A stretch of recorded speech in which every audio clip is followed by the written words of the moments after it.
BBC নিউজের নিয়মিত আয়োজন সংবাদ সম্প্রসারণে সবাইকে স্বাগত জানাচ্ছি। আমি মজুমদার জুয়েল।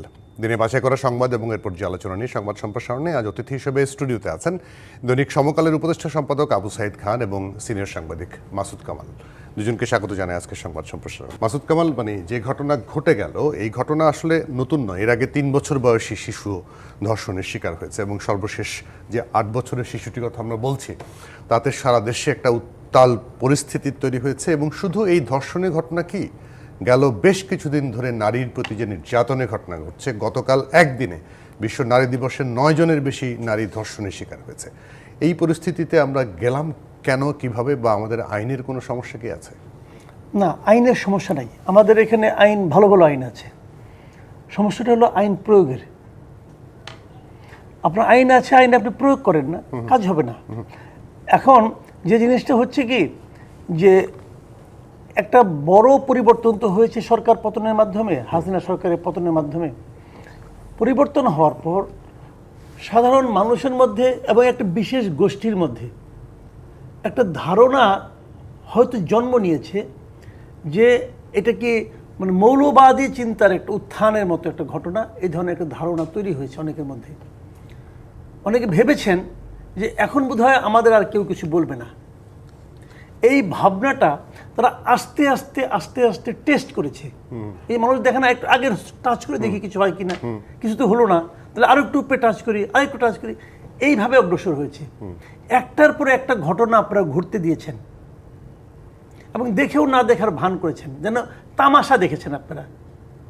পত্রিকা অফিসের সামনে জিয়াফত কারা করেছে? সেই পাগড়ি পরা লোকগুলো, ওই লোকগুলি তো করেছে রে ভাই। ওটা কি আমাদের পোশাক? না, আমাদের পোশাক। আমরা দেখেছি ওই লোক, ওই শের খান না কি নাম দেখলাম একটা পত্রিকাতে, ওই লোক। আবার ওই লোকটাকেই দেখলাম, তখন তো তাকে কিছু বলা হয় না। তখন দেখলাম যে আমি একটা ভিডিও দেখলাম, সে আর্মির সঙ্গে গালাগালি করতেছে আর্মিকে। আবার ওই লোকগুলি দেখলাম 32 নম্বর যখন ভাঙা হলো, তখন ওখানে দেখলাম তারা আর্মিকে গালাগালি করতেছে। ওই লোকগুলি তো এখন সেই লোকগুলিকে আবার সর্বশেষ দেখলাম শাহবাগ থানায় ঢুকে তারা ওই ভেতরে থাকা লোকটা ভিডিও করতেছে, সেটা আবার লাইভ ভিডিও করতেছে। তো এগুলি কেন হলো? তাকে গলায় মালা দিয়ে রিসিভ করা হয়েছে। আমাদের এই মধ্যে এই যে আমি 3টা ঘটনা তো উল্লেখ করলাম আপাতত, এই 3টা কাজের কোন কাজটাকে সরকার সমর্থন করেছে? একটাকেও না। এমনকি 32 নম্বর ভাঙার ঘটনাটাকে কিন্তু প্রধান উপদেষ্টা নিজে বিবৃতি দিয়ে তার নিন্দা করেছেন। একবার না, 2বার করেছেন। কিন্তু এতদিন ধরে যে ভাঙলো, আমি আপনাকে সেই কথাটাই বলছি, শুনেন। উনি একই দিনে 2বার বিবৃতি দিয়েছেন। ভাঙলো যেদিন, তারপরের দিন দুপুরে একবার দিয়েছেন। পরে তার মনে হয়েছে বোধহয় পর্যাপ্ত হয় নাই, রাত্র মধ্যরাতে আরেকবার বিবৃতি দিয়েছেন। কিন্তু তার মানে কি, উনি নিজেও বুঝতে পারছেন এই কাজটা ঠিক হয় নাই। তাহলে হতে দিলেন কেন? দিলেন তো এই দেওয়ার মাধ্যমে উনি যেন ওটা ইঙ্গিত দিলেন যে তোমরা করো, আমি দেখেও দেখব না। এই যে ইঙ্গিতটা, এই ইঙ্গিতটা তাদেরকে বেপরোয়া করে তুলেছে। এবং বেপরোয়া যখন হয়েছে তখন তারা আরো তীব্রভাবে, আরো নগ্নভাবে তারা অগ্রসর শুরু করেছে। থানার মধ্যে আসামিকে থানায় আটকে রাখা হয়েছে, সেখানে যে ভিডিও করা এবং তাদেরকে ছাড়া তারা যাবে না এখান থেকে, ওখানে অবস্থান করা, এটা শাহবাগ থানার ইতিহাসে কখন হয়েছে? এর আগে যে সরকারের আমলে হয়েছে? এটা তো হইতে দিচ্ছে তারা। এখন যখন নাকি নিজের গায়ের উপরে এসে গেছে এবং যখন নাকি দুনিয়ার কারো কাছে মুখ দেখাইতে পারে না, তখন তারা এই সমস্ত কাহিনী করতেছে। 6 মাসের মধ্যে করতে হবে, 1 বছরের মধ্যে করতে হবে, এই সমস্ত কাহিনী করতেছে। আইন করলে কিচ্ছু লাভ নেই। বাংলাদেশে নারী নির্যাতনের কঠোর আইন আছে এবং যে মামলায় প্রয়োগটা নাই, যে মামলায় জামিনও পাওয়া যায় না। আপনি প্রয়োগটা নাই, আপনি প্রয়োগ করেন না কেন? কিন্তু জামিন পাওয়া যায় না। আবু সাইদ খান, এটা আমরা বলি আইনে আছে। অসংখ্য মানুষ, অসংখ্য নারী নির্যাতনের অভিযোগে অভিযুক্তরা জামিন নিয়ে বাইরে ঘুরছে।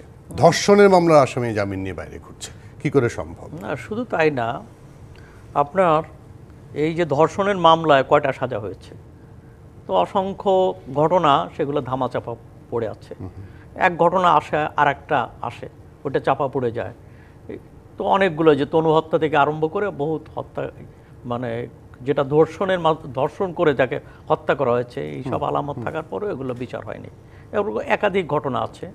তো এই জায়গাটা হচ্ছে, আর এই পরিস্থিতি যখন একটা পরিবর্তন হয় তো তখন সেই সুযোগটা সবাই গ্রহণ করে। তো এখানে একটা পরিবর্তন হয়েছে, আর পরিবর্তনের মধ্য দিয়ে যেটা হচ্ছে যে এখানে আইন শৃঙ্খলা রক্ষা বাহিনী তারা তো ভেঙে পড়েছে, পুলিশ তো এখনও তার নিজের জায়গায় কর্তব্যের জায়গায় নেই। তো এই সুযোগটা তারা গ্রহণ করছে। আর একটা অপরাধ প্রবণতা, এটা তো সমাজে আছে, সব সমাজে থাকে, আমাদের সমাজে আছে। এখানে এক ধরনের পশ্চাৎপদতা, নারীর প্রতি অসম্মান, পুরুষতান্ত্রিকতা, এগুলো সমাজে আছে, বিদ্যমান আছে। কিন্তু এইগুলোকে মোকাবেলা করার জন্য আইন শৃঙ্খলা তো দরকার।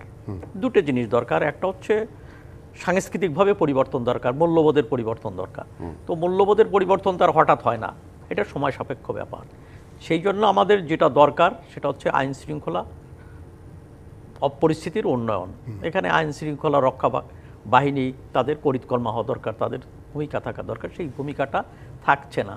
এমনকি এটা ঠিক, এই সরকার তো আগস্টের পরে তো এতগুলো মাস চলে গেল, এখনও পুলিশ বাহিনীকে ঢেলে সাজাতে পারছে না, কিংবা তাদেরকে স্বাভাবিক অবস্থায় নিয়ে যেতে পারছে না। তো এইটা তো একটা বড় ব্যাপার।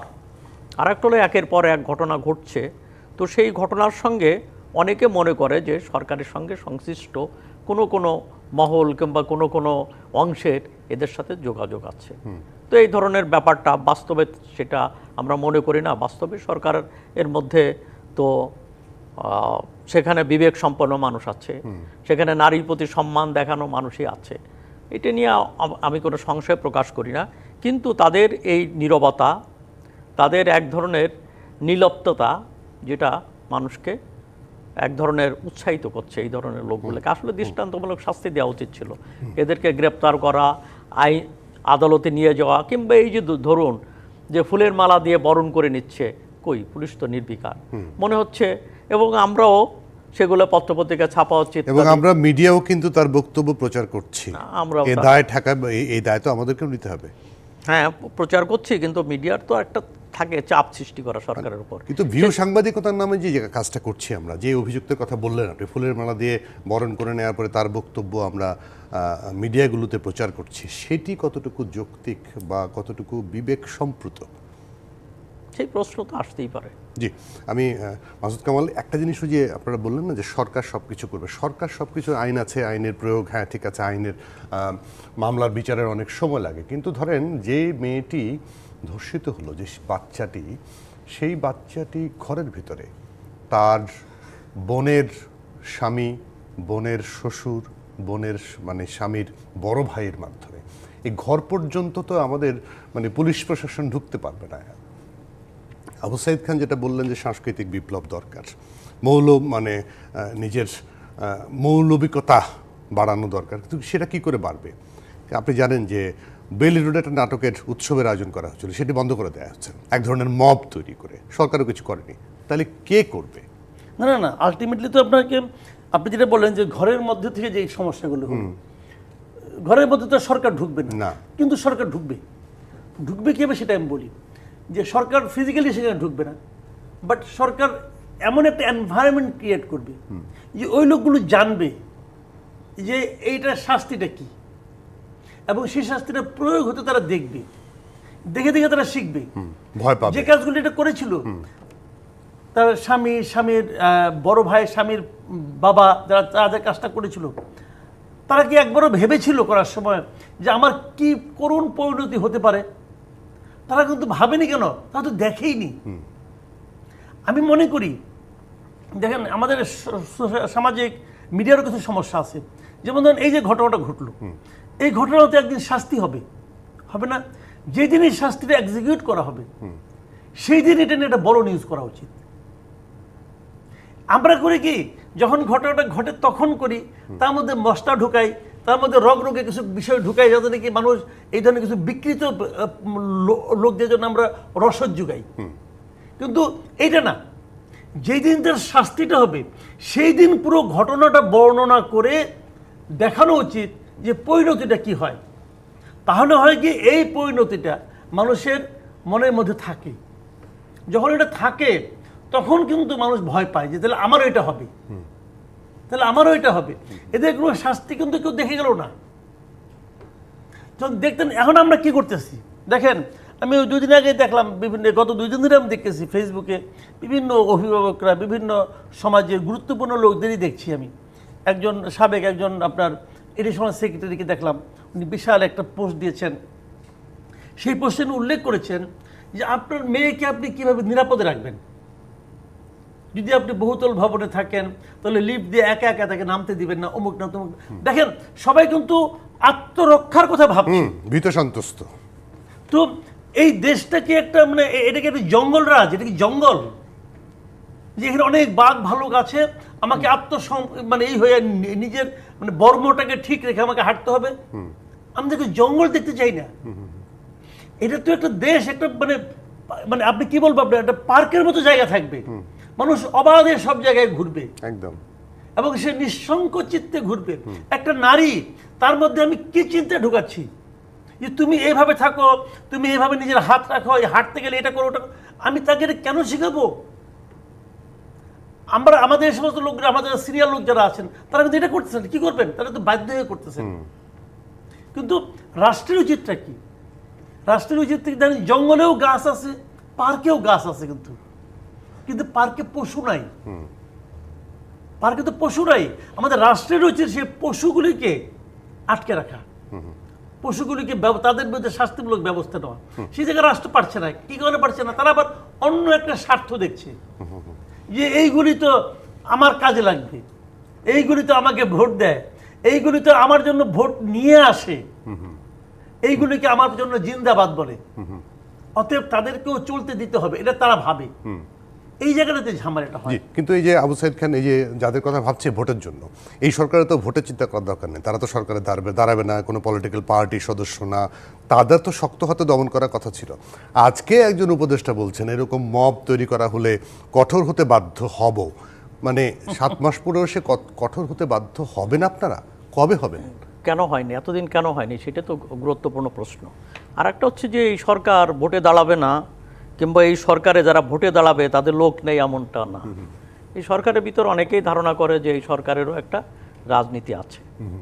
যদিও যেটা হওয়া উচিত ছিল যে এটা অন্তর্বর্তী সরকার, যে ক্যারেক্টারটা মানুষ আশা করে যে তাকে নিরপেক্ষ থাকা উচিত, কিন্তু সেখানে তো রাজনৈতিক দলের সঙ্গে সংশ্লিষ্ট আছে বলে ধারণা আছে। তো সেইটা হয়। আর একটা হচ্ছে যে সবার তো একটা পলিটিক্স আছে। সেই পলিটিক্সটা হচ্ছে যে তারা এখানে নারীর অধিকার, এখানে তাদের প্রতি সম্মান, যে জায়গাটা, তো অনেকে মনে করে যে বরং নারীকে যারা সম্মান করে না, হেয় করে, তাদেরই ভোট আছে বেশি। তো এই ধরনের একটা মত কিন্তু রয়ে গেছে। ধর্মের অপব্যাখ্যা যারা দিচ্ছে, কেন নারী যখন নির্যাতিত হচ্ছে, অপমানিত হচ্ছে, লাঞ্ছিত হচ্ছে, সেখানে কিন্তু অনেকগুলো ব্যাপার আছে। পুরুষতান্ত্রিকতা আছে, ধর্মের অপব্যাখ্যা আছে, এবং সেখানে তাদেরও একটা নির্দিষ্ট রাজনীতি আছে। তো সেই রাজনীতিকে আমাদের সমাজে মোকাবেলা করা হয় না। আর একটা হলো, মাসুদ কামাল যথার্থই বলেছেন যে অনেকেরই ধারণা যে এখানে একটা মৌলবাদী উত্থান ঘটেছে। এখানে এক ধরনের মানে ধর্মীয় তথাকথিত সে ধর্মীয়, অর্থাৎ এটাকে ধর্মের অপব্যাখ্যা দিয়ে একটা শ্রেণী দাঁড়ানোর চেষ্টা করছে, যার কারণে কোন ধরনের পোশাক পরবে কি পরবে না। আপনি যেটা চিন্তা করেন যে বিশ্ববিদ্যালয়ের যে মেয়েটা, তো সে তো বিশ্ববিদ্যালয়ের ছাত্রী, আর ওখানকারই একজন কর্মচারী, 4র্থ শ্রেণীর কর্মচারী বোধহয় বাইনটা, তো সে বলছে যে কোনভাবে কিভাবে পোশাক পরতে হবে। তাহলে এই যে জায়গাটা, এখন পর্যন্ত বিশ্ববিদ্যালয় তো এখানে একটা দৃষ্টান্তমূলক শাস্তি দিতে পারত, ওই বিশ্ববিদ্যালয় তো কোনো দৃষ্টান্তমূলক শাস্তি দিচ্ছে না। এবং কি বিশ্ববিদ্যালয়ের ছেলেদের পক্ষ থেকেও আমার মনে হয় যে সে নির্বিবাদে বিশ্ববিদ্যালয় বিচরণ করছে, মেয়েটা ঘরে ফিরে গেছে। এবং শুধু তাই না, মামলা অভিযোগ তুলে নিতে বাধ্য হয়েছে মেয়েটা, কিন্তু হ্যাঁ, আপনি যদি খেয়াল করে থাকবেন নিশ্চয়ই। তার বিশ্ববিদ্যালয়ের ভূমিকাটা কি, দুঃখটা এখানে তো এই মেয়েরা তো কয়েকদিন আগে মিছিলে গেছে, তারা সরকার পরিবর্তন করেছে, তো পরিবর্তন করার পরে কিন্তু সে তার নিজের নিরাপত্তা নিশ্চিত করতে পারছে না, দুঃখটা সেখানে। আজকে আবার তাদেরকে মাঠে নামতে হয়েছে, এই নারীদেরকে। এর মধ্যে আমি একটা ছোট্ট বিরতি নিয়ে ফিরে এসে দেবো, এই যে নারীর অধিকারের উপর আমরা সব সময় হস্তক্ষেপ করি, পোশাকের উপর বিশেষ করে কথা বলে থাকি। তার মধ্যে একটি উদাহরণ আপনাদেরকে দিয়ে, আজকে একটা ব্যাংকে নোটিশ জারি করা হয়েছে যে মেয়েদেরকে কী কী পোশাক পরতে হবে, তার মধ্যে স্কার্ফ পরতে হবে, ফুল হাতা স্লিভস পরতে হবে। এটা কোন ধরনের সংস্কৃতি, এটা কোন ধরনের বাংলাদেশ? ইসলামী ব্যাংক হলেও কি এটা দিতে পারে কিনা, সেই জায়গায় মানে একটা ছোট্ট উদাহরণ দিয়ে বললাম যে এরকম কেবল আমরা নারীকেই দমিত রাখার চেষ্টা করি, আমাদের চোখকে দমন করি না কেন, সেই জায়গাটা আসবো। দর্শক, সংবাদ সম্প্রসারণ নিচ্ছে এটা বিরতি, সঙ্গে থাকবেন।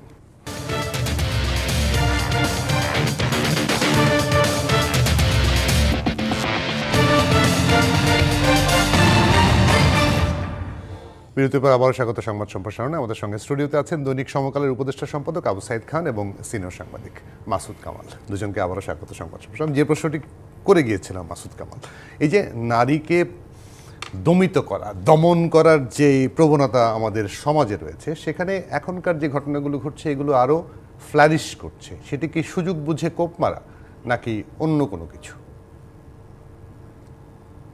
মাসুদ কামাল কাছে শুনি আগে, তারপরে আবু সাইদ খানের কাছে যাব। ও না, ঠিক আছে, সুযোগ বুঝে কোপ মারা কিনা এটা ক্লিয়ার না। ব্যাপারটা হলে আমি বলি আপনাকে, ওই যে একটু আগে বললাম যে একটা ধারণা তৈরি হয়েছে অনেকের মধ্যে, যে এর কারণটাকে আমি বলি আপনাকে। কারণটা হলো যে গত যে আওয়ামী লীগের যে শাসন আমলটা, এই শাসন আমলে সামহাও এই গ্রুপটা মনে করত যে তাদের উপর এক ধরনের টর্চার করা হচ্ছে, তাদেরকে দমিত করে রাখা হচ্ছে, এই গ্রুপটা তারা মনে করত। যখন ওদের পতন হলো তখন তারা ভাবতে শুরু করলো যে এখন আমরা এখন স্বাধীন, আমরা এখন যা ইচ্ছা তা করতে পারবো। এখন দেখেন, ইসলামপন্থী সব গ্রুপই কিন্তু এক না, এটা কিন্তু মাথায় রাখতে হবে। কিছু আছে যারা রিয়েলি মানে আপনার এক ধরনের মানে ইসলাম তো আসলে কোনো জঙ্গি ধর্ম না, অবশ্যই না। হ্যাঁ, তো তারা মনে করে যে প্রকৃত ইসলামটাই প্রতিষ্ঠা করা যেতে পারে এবং যেভাবে ইসলামের শাসন ব্যবস্থা তারা মনে করে সেটা হয়তো তারা বাস্তবায়ন করতে পারবে। আবার কেউ কেউ আছে না, প্রয়োজনে জিহাদ ঘোষণা করে যেভাবে হোক, যেটাকে অনেকে জঙ্গি হিসেবে বলে, তারাও হয়তো এখন কোনটা কতটুকু চলবে এটা নিয়ে তাদের মধ্যে কিন্তু একটা দ্বিধা ছিল। তারা অন্ততপক্ষে এটুকু বুঝতে পেরেছে তারা যারা তাদেরকে দমন করে রেখেছিল তাদের পতন ঘটেছে, অতএব তারা সবাই একসঙ্গে উল্লসিত হয়ে উঠেছিল এবং হয়ে তারা এখন টেস্ট করতেছে যে আমি কতটুকু যেতে পারবো। আর এই সরকার যে কাজটা করেছে, সরকার নিজেও মনে হয় কনফিউজ ছিল। সরকারের মধ্যে একটা ধারণা সম্ভবত তৈরি হয়েছিল যে এদেরকে কিছু বললে পরে হয়তো আমরা বিপাকে পড়তে পারবো, হয়তো আমি বিপাকে পড়ে যাব, হয়তো আমি দেশ চালাতে পারবো না। আমার ধারণা সরকারের মধ্যে এই ধরনের একটা দুর্বল চিন্তা, আপোষকামী চিন্তা হয়তো কাজ করছে। তাকেও শেখানো হয়েছে, তাকেও নানাভাবে প্রভাবিত করা হয়েছে, দেশ বিদেশ থেকে নানাভাবে কিন্তু প্রভাবিত করা হয়েছে যে এদেরকে ছাড় দিতে হবে, এদেরকে নাহলে তোমরা থাকতে পারবে না, এই ধরনের কথা কিন্তু হয়েছে। এবং এর মাধ্যমে সরকারও কনফিউজ যে আসলে আমরা কাদের মাধ্যমে ক্ষমতায় আসলাম। কারণ দেখেন আপনি, সরকার প্রধান প্রথমে বলতেছেন যে আমার এমপ্লয়ার হলো ছাত্ররা, যে ছাত্রদের মধ্যে কারা আছে, ছাত্ররাও প্রকাশ করেছে তাদের কিন্তু মূল মাস্টার মাইন্ডের যে গ্রুপটা, এই গ্রুপের মধ্যে কিন্তু শিবিরের একটা আধিক্য ছিল। এখনো যারা আছে তারাও কিন্তু অনেকটা ওই ধরনেরই, অনেকে বলা বলি করে, কিন্তু হয় শিবির বলে, নাহলে কাউকে হিজবুত তাহরির বলে, নাহলে কাউকে অন্য এরকম ওই গ্রুপে কিন্তু আছে, কিছুটা প্রভাব এখানে আছে। কিন্তু কাজে সরকার নিজেও কনফিউজ, হয়তো এখনও তারা ওই অবস্থায় আছে। এই যে দোলাচল, এই দোলাচলের সুযোগটা নিয়েছিল এই লোকগুলো, এবং এই লোকগুলোর প্রতি সরকারের মনোভাবটা কি সেটা কিন্তু এখনও আমার কাছে ক্লিয়ার না। এই কারণে ক্লিয়ার না, আমরা কিন্তু দেখলাম এই মবগুলো কারা ক্রিয়েট করে। আপনি ওই মবটা দেখেন, আপনার অন্য যে কোনো মবই দেখেন, যেমন ধরেন আপনার গুলশানে কয়েকদিন একটা বাড়িতে ডাকাতি হলো, মানে জাস্ট মব ক্রিয়েট করে ডাকাতি করা হলো। আচ্ছা, তারা ধরলো কয়জনকে? 3 জনকে। যে উস্কানি কারা দিয়েছে প্রথম 3 জনকে ধরলো, বাপ বেটা এবং আরেকজনকে। ওকে, এই উস্কানিতে উত্তেজিত হয়ে কারা দরজা ভাঙলো তাদের কাউকে ধরা হয়নি তো।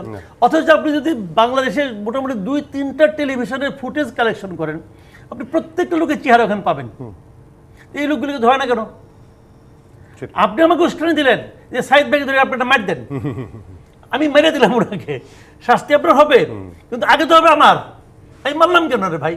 তখন যে লোকগুলি ওখানে ভেঙে ঢুকলো তাদেরকে ধরছেন? ধরেন নাই।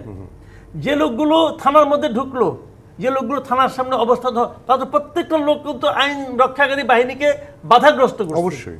তো সেই লোকগুলিকে ধরা হয়েছে? ধরা হয়নি তো। আর যদি আপনি না ধরেন তাহলে তারা কিন্তু বুঝতেই থাকবে, বিশ্বাস করতেই থাকবে যে এই সরকার আমাদেরকে এরকম করতে দিয়েছে। যতক্ষণ পর্যন্ত আপনি ব্যবস্থা নিতে না পারবেন ততক্ষণ পর্যন্ত এই বৈশা তীব্র নিন্দা, ছাড় দেওয়া হবে না, হ্যান করা হবে না, এইগুলি ভাই অর্থহীন কথা। জি। স্বরাষ্ট্র উপদেশে যে সমস্ত কথাবার্তা বলেন এর কোনো অর্থ হয়? উনি রোববার মধ্যরাতে একটা প্রেস কনফারেন্স করলেন, করে বললেন সোমবার থেকে দেখবেন দৃশ্য পাল্টে গেছে। কি পাল্টেছে? দৃশ্য পাল্টায় নাই, উনিও পাল্টান নাই, উনাকে পাল্টে দেওয়া উচিত ছিল। আমি তো মনে করি যে আপনি দৃশ্য পাল্টানোর কথা বলেছেন, পাল্টাতে পারেন নাই, অথবা আপনি পাল্টাই যান। তো উনিও তো পাল্টায় নাই। পাল্টায় নাই মানে কি? উনার নিজের ভেতর থেকে কিন্তু একটু লজ্জা বোধ থাকা উচিত ছিল যে আমি এইবার কথা বললাম, আমি তো এটা বাস্তবায়ন করতে পারলাম না। তো লজ্জা পেয়ে উনি হয়তো আত্মসম্মানের দিক থেকে বিবেচনা করে হয়তো রিজাইন করতে পারতেন, উনি তাও করলেন কিন্তু না। সেই দৃশ্য দেখিনি আমরা। আবু সাইদ খান সেই জায়গাটা, ওই যে আমি একটু আগে বললাম যে বিভিন্ন জায়গায় চাপিয়ে দেওয়ার চেষ্টা, যে পোশাক কি পরবে নারীরা, সেটা তো প্রত্যেকের স্বাধীনতা। স্বাধীন দেশে বসবাস করি আমরা, সেখানে তুমি কি পরবা, আমি কি পরবো, বা আমার পোশাক নিয়ে তুমি তো কোনো কথা বলতে পারো না, তোমার পোশাক নিয়ে আমি বলতে পারি না। সে তো নিশ্চয়ই পারে না। অর্থাৎ যে কে কোন পোশাক পরবে এটা তার নিজস্ব স্বাধীনতার ব্যাপার। সে স্কার্ট পরবে না হিজাব পরবে এটা তার ব্যাপার। কিংবা কিন্তু অফিস থেকে নোটিশ দিয়ে যে বলা হচ্ছে যে এটা পরে আসো, এটা পারে না, এটা তো তার অধিকারের লঙ্ঘন। এবং এটা তো গভর্নমেন্ট ধরুন তাকে শোকজ করা উচিত যে এটা হচ্ছে কী করে করলো। এবং এটা তো মানব অধিকারের লঙ্ঘন, আদালতেও যেতে পারে, যে কেউ আদালতে, বিক্ষুব্ধ যে কেউ আদালতে যেতে পারে, কারণ এটা মানব অধিকারের লঙ্ঘন। অর্থাৎ যে পোশাক পরাটা তার একটা স্বাধীনতা, কে কোন পোশাক পরবে, কে কি খাবার খাবে, কে কোন উপাসনালয়ে যাবে, এটা সমস্ত ব্যক্তি স্বাধীনতা, এটা নিশ্চিত হওয়া দরকার। এবং এখানে সমস্যাটা হয়ে গেছে যে এখানে আন্দোলন এবং মপতন্ত্র এক না। তো আন্দোলন আর মপতন্ত্র এটা অনেকে মিলিয়ে ফেলছে। এবং যারা এই যে মপ করে বিভিন্ন রকম অপকর্ম করছে তারা কিন্তু এটাকে আন্দোলনও বলছে। এমনকি অনেক টেলিভিশনে আমি বলতে শুনেছি যে এটা হচ্ছে আগস্ট চেতনার, আগস্ট বিপ্লবের পুনরুত্থান, এখানে চেতনার পুনরুত্থান ঘটছে। তো এই ধরনের বক্তব্য কিন্তু দেওয়া হচ্ছে। অতএব এই জায়গাটা, অর্থাৎ যেখানে 6 মাস আগে যে অভ্যুত্থান হয়েছে, 6 মাস পরে একই ঘটনা ঘটতে পারে না, সেটা আইনের সুস্পষ্ট লঙ্ঘন। এবং সেখানে আইন শৃঙ্খলা রক্ষা বাহিনীর সক্রিয় হওয়া দরকার, কিন্তু সে সক্রিয় হয়নি, কিংবা সে দেখে না দেখার ভান করেছে। তো এই জায়গাটা এখন গভর্নমেন্টের প্রধান এজেন্ডাটা কী হওয়া উচিত? এবং গভর্নমেন্টের প্রধান এজেন্ডা হওয়া দরকার হচ্ছে আইন শৃঙ্খলার উন্নয়ন। এবং এই এজেন্ডাটা তার বাস্তবায়ন করছে না গভর্নমেন্ট। এই ক্ষেত্রে হ্যাঁ, গভর্নমেন্টের কিছু কিছু জায়গায় সাফল্য নেই আমি বলছি না, তার সাফল্য আছে। এমনকি দ্রব্য মূল্য কোনো কোনো জায়গায় নিয়ন্ত্রণ করতে পেরেছে, অর্থনীতি খানিকটা ঠিকঠাক করেছে, ব্যাংকের প্রতি মানুষের আস্থা ছিল না সেটাও খানিকটা ফিরিয়ে আনতে পেরেছে, এগুলো আমি স্বীকার করি। কিন্তু আইন শৃঙ্খলাও উন্নয়নের ক্ষেত্রে তার ভূমিকা কিন্তু হতাশাব্যঞ্জক, মোটেই সেটা আশাপ্রদ কোনো ঘটনা না। এবং এই ব্যাপারটা সেখানে স্বরাষ্ট্রমন্ত্রী, হ্যাঁ মন্ত্রীর ভূমিকা তো একা না, কিন্তু স্বরাষ্ট্রমন্ত্রীর কথাবার্তাও সেখানে মানুষকে হতাশ করে। স্বরাষ্ট্র উপদেষ্টা মন্ত্রী আর কি, মন্ত্রীর স্ট্যাটাস তো। তো এই যে তাকে মানুষকে হতাশ করে, তো এই জায়গাগুলোকে আমাদের মনে হয় যে বিবেচনা আনার দরকার। এবং সেখানে তাদের মানে এই উপদেষ্টাদের অ্যাকশন, কর্মকাণ্ডও কিন্তু বিবেচনা ব্যাপার। উপদেষ্টাদের মধ্যে অনেক যোগ্য লোক আছে, তো আমি অনেককে চিনি আছে, কিন্তু তাদের ভিতর অযোগ্য লোকও, অযোগ্যতার পরিচয় দিচ্ছে এমন লোকও আছে।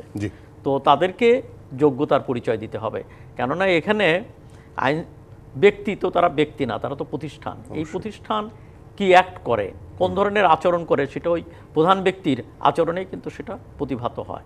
তো যেখানে আইন শৃঙ্খলা রক্ষা বাহিনী ঠিকমতো দাঁড়াতে পারছে না, প্রশাসন নিয়ে ঝামেলা আছে, সব কিছু মিলে যখন ঝামেলা আছে, তখন ওই ব্যক্তিগুলোকে যেখানে চূড়ায় যারা বসে আছে তাদের যোগ্যতার সাথে বিষয়টাকে মোকাবেলা করতে হবে এবং সেই বাণী দিতে হবে। কিন্তু আমরা সেটা দেখছি না। জি, একদম পরিষ্কার। একটা ছোট বিরতি নিয়ে এসে আমরা পরের আলোচনায় যাওয়ার চেষ্টা করব। আপনারা থাকবেন আমাদের সঙ্গে। দর্শক, সংবাদ সম্প্রসারণ নিচ্ছি আরও একটা বিরতি, সঙ্গে থাকবেন।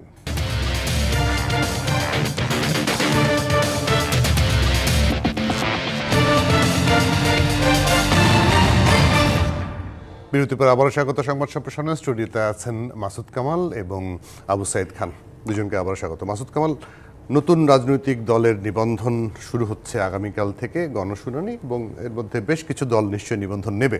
তার মধ্যে শুনেছি নতুন দল যেটা জাতীয় নাগরিক পার্টি, তারা 300 আসনেই প্রার্থী দেওয়ার প্রস্তুতি নিচ্ছে।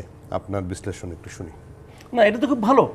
আমি কিন্তু নতুন দলটাকে স্বাগত জানাই, কারণ আমাদের হাতে না, যেমন আমরা কে, আমরা তো ভোটার, আমরা তো সাধারণ মানুষ। আমি তো পলিটিক্যাল পার্টি করি না, কোনো পার্টিকে আমি মানে আপনার আমি কর্মীও না, সমর্থকও না, আমি একজন সাধারণ নাগরিক। একজন সাধারণ নাগরিকের প্রত্যাশা কি? আমরা চাই যখন ভোট দিতে যাব তখন যেন আমার ব্যালট পেপারে আমার জন্য পর্যাপ্ত সংখ্যক বিকল্প থাকে। তো আমাদের যাদের কোনো বিকল্প ছিল না, শেখ হাসিনা এটাকে কমাইতে কমাইতে একটাই নিয়ে আসছিল যে তুমি যেখানেই সিল মারবে ওইটাই আমার, তাই না? আমরা এরকম একটা ঝামেলা পড়ে গেছিলাম। তো আমরা পর্যাপ্ত বিকল্প চাই, সেই হিসেবে আমরা হয়তো ওদের মাধ্যমে আরেকটা বিকল্প পেতে যাচ্ছি। এটা আমার জন্য একটা ইতিবাচক ব্যাপার। প্লাস আমরা কিন্তু চাই যে এটা যেন ট্র্যাডিশনাল গতানুগতিক 8-10টা রাজনৈতিক দলের মতো না হয়। এখানে ইয়াং ছেলেমেয়েরা আছে, আমরা তাদের কাছ থেকে নতুন চিন্তা ভাবনা এখন পর্যন্ত পেয়েছেন কিছু? না, এখন পর্যন্ত পাইনি। এটা হলো সবচেয়ে দুঃখজনক, এখন পর্যন্ত পাইনি। এমনকি টাকা পয়সার হিসাবটাও পাইনি। ইন্টারেস্টিং হলো যখন তারা এই নিবন্ধন নিতে যাবেন তখন কিন্তু ওখানে একটা অপশন আছে, আপনাকে বলতে হবে আপনার কোন ব্যাংকে অ্যাকাউন্ট আছে, অ্যাকাউন্ট নাম্বার কত, ওই অ্যাকাউন্টের সর্বশেষ স্থিতি কত, এবং আপনার ব্যয়ের হিসাব দিতে হবে এখানে। আর 2 নম্বর হলো আপনার যে তহবিলটা এখানে আছে এই তহবিলটার উৎস কোথায়। আপনি শুরুতে বলছিলেন না আমাদের কিন্তু আইনের অভাব নাই, কিন্তু আইনের প্রয়োগ নাই। এরকম একটা আইন কিন্তু আছে। নির্বাচন কমিশন ইচ্ছা করলে যে কোনো দলকে প্রশ্ন করতে পারে যে আপনার আয়ের উৎস তো এখানে বোঝা গেল না, অথবা আয়ের উৎসটা অস্পষ্ট কেন, প্রশ্ন কিন্তু করতে পারে। করে নাই তো এখনো। করে না, করে নাই কারণে কিছু বৃদ্ধ অথর্ব লোককে নিয়ে নির্বাচন কমিশনে সবসময় বসানো হয়। আপনি নির্বাচন কমিশনে এখন পর্যন্ত আপনার মনে আছে কিনা জানেন, এখন পর্যন্ত কোনো অবসরপ্রাপ্ত ছাড়া আর কারো দেখছেন না? যে লোকটা রাষ্ট্রে, খেয়াল করেন, সচিব ছিল সে, এক পর্যায়ে গভর্নমেন্ট বললো ভাই তোমাকে আমার আর দরকার নাই, কারণ তোমার বয়স হয়ে গেছে, বয়সজনিত কারণে তুমি আর আমাকে সার্ভিস দিতে পারতেছো না, তুমি বিদায় নাও। এখান থেকে বিদায় নিয়ে ঘরে এসে মনে করেন বছর 10 ঘুমাইলো, নাতি নাতনি খেলাধুলা করলো, নাতি নাতনিরা ওরা দাম দেয় না, সে অবস্থাতে ডাইকাই না মানে তুমি এখন থেকে নির্বাচন কমিশনার হইলা। তাহলে ওই লোকের মধ্যে তো কোনো কর্মক্ষমতাই নেই। এবং এইভাবেই কিন্তু ইলেকশন কমিশনগুলি চলে, মেরুদণ্ডহীন লোক, ওরা তো শারীরিকভাবেই ঝুঁকে পড়ে, মানসিকভাবে তো আরো ঝুঁকে পড়ে। তো সে কি বলতে পারবে বিএনপিকে যে আপনার এই টাকার উৎসটা আমি বুঝতে পারছি না, আপনারা বোঝান, অথবা আপনি যে এই যে মহাসমাবেশ করলেন এই টাকাটা আপনি কোথায় পেলেন তার হিসাব এখানে নাই কেন? আপনাকে হিসাব দিতে হবে, কত টাকা ইনকাম করলাম, কত টাকা ব্যয় করলাম, ব্যাংকে ঢুকাবেন, ব্যাংকে থেকে ব্যয় করবেন, হিসাবটা কোথায়? নির্বাচন কমিশন এখন দেখাতে পারে। আমি দেখতে চাই, কেবল আমি এই মানে স্টুডেন্টদের দলকে আমি প্রশ্ন করছিলাম তোমরা এই মিটিংটা কেমন করে করলা ভাই, এটা আমার বোঝাও, টাকাটা কোথেকে আসছে, টাকাটা কি কোনো স্মাগলারের কাছ থেকে আসছে, এটা আমি বুঝতে চাই। যদি তুমি স্মাগলারের টাকা নিয়ে মিটিং করো তাহলে তুমি ক্ষমতায় গেলে স্মাগলারদেরকে হেল্প করবা, এটা তো আমরা চাই না। সেক্ষেত্রে আমি আশা করবো খালি এই দলটাই না, যত দল আছে সব দলের আয় ব্যয়ের হিসাবের ব্যাপারে নির্বাচন কমিশন এবার স্ট্রং হবে। যদি স্ট্রং হতে, এটা হলো তাদের প্রথম পরীক্ষা। যদি তারা স্ট্রং না হতে পারে আমি ভাববো এই নির্বাচন কমিশনও আগের নির্বাচন কমিশনারগুলির মতোই ওই একই গড্ডা লেগে প্রবাহে গা ভাসাচ্ছে। জি, সে জায়গাটা আবু সাইদ খান পাশের দেশ ভারতে running IAS officer, senior IAS officer প্রধান নির্বাচন কমিশনার হন এখনো পর্যন্ত। তার সেই মানে দাপটটুকু থাকে যেটি মাসুদ কামাল বললেন যে মানে 65 বা 60-এর পরে, অবসরের পরে 5 বছর 10 বছর পরে এনে যে আবার বসানো হয়, কর্মক্ষমতা তো থাকে না। কেন আমরা এটা পরিবর্তন করতে পারি না? সেইটা আমাদের মানসিকতা, কেননা আমরা আমলাতন্ত্রের বাইরে কোনো কিছু দেখি না। আমরা যেখানেই মনে করি আমলা, সাবেক আমলা এবং সাবেক বিচারপতি এবং সাবেকদের নিয়েই এই ধরনের, এখন পুলিশ প্রধান তো সাবেক, হ্যাঁ, ঢাকার ডিসিও ঢাকার কমিশনার পর্যন্ত সাবেক, মানে অবসরপ্রাপ্ত। সাংবিধানিক পোস্টগুলোকে এটা মানে তাদেরকে দিয়েই পূরণ করার চেষ্টা করা হয়। আমার মনে হয় এই জায়গা থেকে আমাদের বেরিয়ে আসা দরকার। আর একটা আপনি যেটা আলাপ করছিলেন এটা আমার কাছে গুরুত্বপূর্ণ, যে তরুণরা যে দল করছে, বৈষম্য বিরোধী ছাত্ররা যে দল করছে, এটা ভালো। কেননা আমাদের রাজনীতিতে দীর্ঘদিন ধরে তারুণ্য নাই। এখানে সংসদ নির্বাচনগুলো বন্ধ ছিল, এখানে ডাকসু, চাকসু, ইকসুর নির্বাচন ছিল না, তরুণরা এখানে রাজনীতিতে আসে নাই।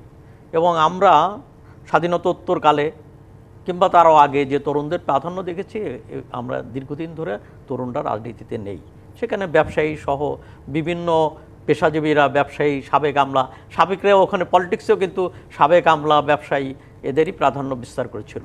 সেখানে তরুণরা এসছে, এটাকে আমি খুবই ইতিবাচকভাবে দেখি। তবে এই তরুণদেরও উচিত যে যে জিনিসগুলো হচ্ছে যে এখানে যেন শেষ হয়ে না যায়, সাপ্লাই লাইনটা থাকা দরকার। যেমন এখানে ডাকসু, চাকসু, ইকসু নির্বাচনগুলো হওয়া দরকার, বিশ্ববিদ্যালয়ে পরিবেশটা দরকার, বিশ্ববিদ্যালয় থেকে যেন কর্মী তৈরি হয় সেই সুযোগটাকে অবারিত করা দরকার। তো তরুণদের দল, হ্যাঁ, একটা দলটা তো নিয়মের মধ্যে আনা দরকার। নিয়ম কারণ সেটা রাষ্ট্রের ব্যবস্থা বিষয়। যেমন ধরুন ব্রিটিশ ভারতেও সেখানে দেখবেন যে কংগ্রেস মুসলিম লীগের তাদের ব্যাংক অ্যাকাউন্ট হতো এবং বাজেট সেখানে সম্মেলনে পাশ করা হতো। কিন্তু আমাদের দেশের মানে পাকিস্তান পিরিয়ডও হয়নি, এখনও হয় না। তো এখানে সব কিছুই গোপনে হয়। তো সব দলই, এখানে যদি সব দলই বলেন তো দুই ধরনের টাকা চলে আর কি। যেমন একটা হলো বড় ব্যবসায়ীরা টাকা দেয়, আর একটা হচ্ছে হ্যাঁ কর্মীদের টাকা কিংবা চাঁদা। গণচাঁদা, সাধারণ মানুষের চাঁদায় চলে। তো সেখানে দেখা যাচ্ছে যে বাম দল, এমনকি দু একটি ইসলামী দল, তারা এই গণচাঁদার উপর নির্ভর করে। কিন্তু বেশিরভাগ দল, বড় বড় দল, তো তারা হচ্ছে ব্যবসায়ীদের টাকার উপর নির্ভর করে। ডোনেশনের উপর ডোনেশনের উপর নির্ভর ডোনেশন করে। তো আর ফ্রি হয় না, এটা থেকে ডোনেশনের একটা পিছনে রিপ্লাই তো থাকতেই হবে। হ্যাঁ, সেখানে রিটার্নের ব্যাপার তো থাকে যে ডোনেশনের। কিন্তু তারপরেও সেইটা ধরুন যে যুক্তরাষ্ট্রে সে কিন্তু পার্টি দিয়ে, হ্যাঁ, এমনকি ডিনার পার্টি এসে করে সেখানে টাকা ঘোষণা করা হয়। ডিক্লারেশন দিয়ে টাকা ডিক্লারেশন collect কে করা কত হয়। টাকা দেয় সেখানে প্রকাশ্য ঘোষণা হয় এবং সেগুলো পত্রপত্রিকায় ছাপা হয়। তো আমাদের এই কালচারটা, এই রেওয়াজটা বদলানো দরকার। যুক্তরাষ্ট্রের মতো রাষ্ট্র, তো সেখানেও তো ধনীরা টাকাই দিচ্ছে, কিন্তু কে কত দিচ্ছে সেটা একটা হিসাবের ভিতরে আছে। কিন্তু আমাদের এখানে কিন্তু কোনো হিসাবের মধ্যে নেই। দেয় তো, গোপনে দেওয়ার কি দরকার? হ্যাঁ, ডিক্লারেশন দিয়ে দেখ, সেটা মানুষ জানুক, অসুবিধা কি? মানে এটা একটা কালচার, এই কালচারটা এই কালচার দরকার। পরিবর্তন এবং করা এবং দরকার, সেটা জি। কেবলমাত্র বৈষম্য বিরোধী ছাত্র এটা করবে তা না, এটা বিএনপি সহ সব সবাইকে দলকে এটা করতে অনুসরণ হবে। করতে জি, হবে। একদম পরিষ্কার, একদম পরিষ্কার। আবু সাইদ খান এবং মাসুদ কামাল দুজনকে অনেক ধন্যবাদ, কৃতজ্ঞতা, আপনারা আজকে সময় দিয়েছেন আমাদেরকে। দর্শক, এই ছিল সংবাদ সম্প্রসারণে। ডিবিসির সঙ্গে থাকবেন।